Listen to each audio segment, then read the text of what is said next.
کابینه فیزیلاش شاسی زدنی شاسی روچکه کارد. این جوان اختراعکار است. آرزویش در آینده کیهان‌نورد شدن است.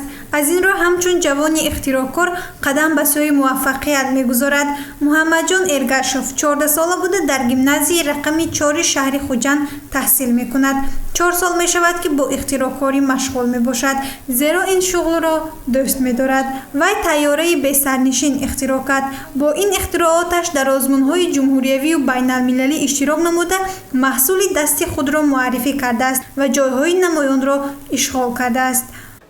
من تصمیم گرفتم که در المپیادهای گوناگون АВМ-дели اشتراک کنم و جایهای گوناگون سزاواری من شود. باز من یکی از فعالان تکنیکال نوروسی مکتب گیمنازیوم رقم 4 میباشم که راهبر این محفل دامات میباشم. قهرمان گزارش ما محمد جان به شوق دوست داشته‌اش که اختراعکاری است مشق میکند. وی با راهبری آموزگارانش تا امروز نمودهای گوناگون طیاره‌ها را ساخته است. صبح امروز وی برابر دیگر اختراعکاران فعال به باغ ابومحمود خوجندی آمد تا در آزمون کیهان از نگاه من اشتراک نماید. وی طیاره اختراع کرده‌اش را معرفی نمود. طول 2 سال اینجانب در مرکز تحصیلات ایلاوگی ولایت در بخش АВМ-дели اشتراک میکنم که راهبر آن محفل استاد رحیمов میباشند که من با آن کس دانش خود را تکمیل داده در بسیار المپیادهای АВМ-дели جای یکم سزاواری من گشت. هواپیماهای بی سرنشین ورزشی، هواپیماهای کاردی یعنی پیلوتاژ ساختم. امروز اختراعکاران و خوانندگان صاحب استعداد نسبت به سالهای قبلی بیشتر به نظر می رسد.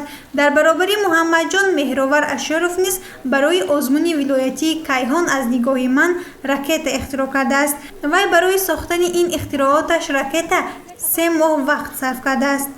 بخاطر دارم این در اون تا چرخ میزند و بعد پرواز را سر میکند. من این را در مدت 3 ماه ساختم. برای تنها بسیار رنگ رفت و فقط 2 تا چراغ یک تا ماشینچه صرف شد. این با واسطه قوه آفتاب هم کار میکند.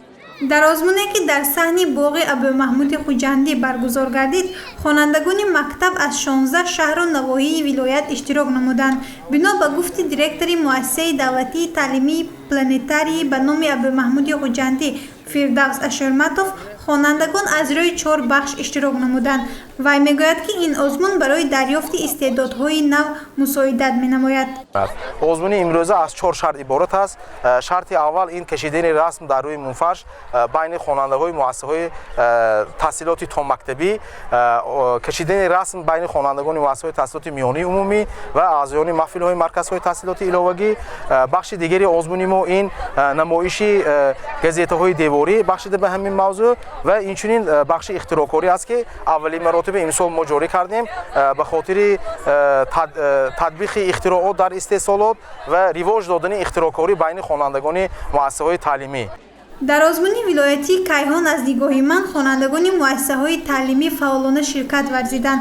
همچنین صحنه‌های جالب پیشکش اشتراکچیان کرده شد. کودکان مؤسسه‌های تا مکتبی شعرها قرائت نموده برای باشگاه گذشتن آزمون و روز کیهان نوردان رقص و بازی کردند.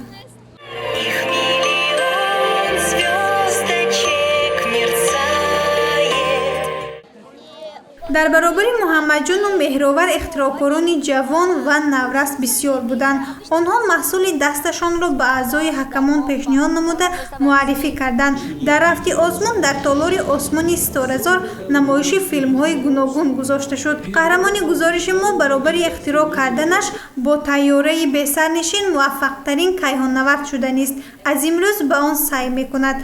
گزارش منظور بختیارزاده و نعیم جان ایوبوف برای برنامه اطلاعاتی خبر.